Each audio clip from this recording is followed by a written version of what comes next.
passengers. Still to come on Lakeshore News tonight, a nationally recognized expert weighs in on the progress at Chicago's third airport. That story, sports, in the forecast ahead.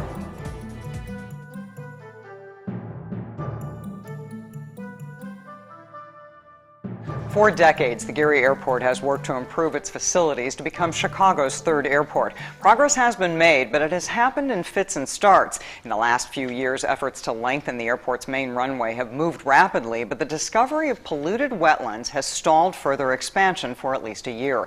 Joining us in the studio to talk about airport development is John D. Clark III. He's president and CEO of J. Clark Aviation Group. He is the former director of the Indianapolis Airport and has been tapped by Gary to oversee airport expansion here in Gary.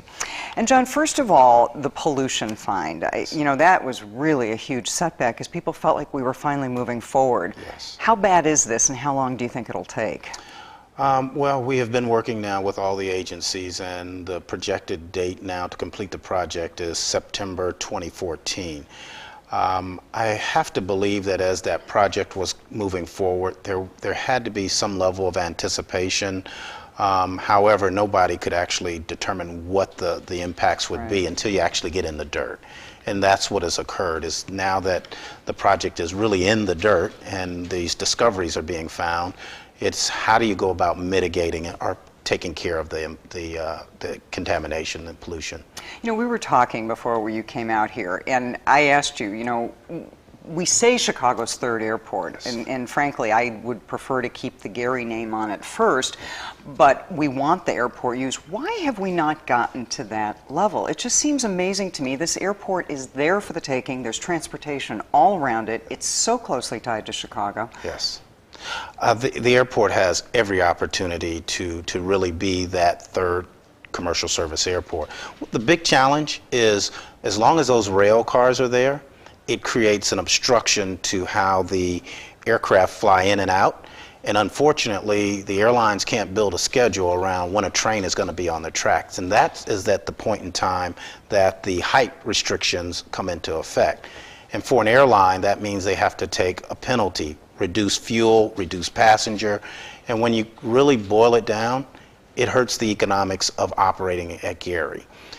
With this runway extension, Gary will be in an ideal position, as you said, with all the other modes of transportation immediately around the airport and access to the third largest population base in North America. There is no reason in the world that the potential will not be realized of that public asset. And Mayor Karen Freeman Wilson has certainly made it very clear that this is the centerpiece of her plans to revitalize Gary and the P3 plan, which is the public-private partnership that she is working on.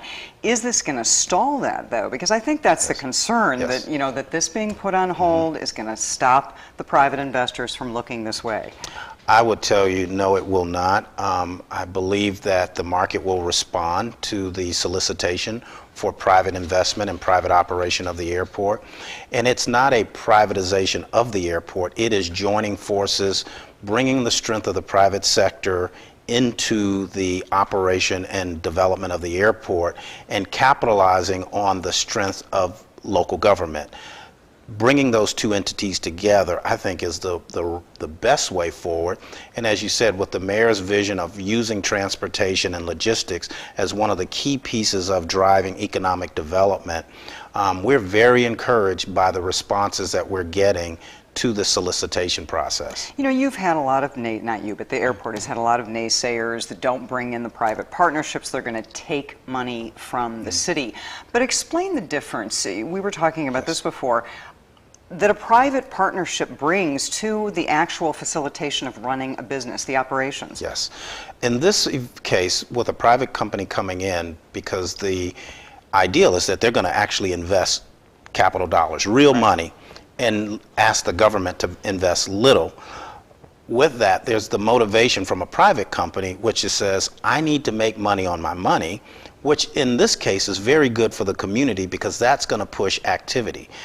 It's a different motivation, and so the combination of keeping the board structure the same and having a private entity underneath it, the community gets represented throughout, and so it's not like a private company coming in and extracting all of this. It's investing and working collectively. All right. Well, I think everybody is watching this so closely. Thank you so much for Thank coming you. on, and you know we're going to talk about this some more. We're going to have you back Great. very soon. Thank you. Stay with us. Matt's up next with the forecast.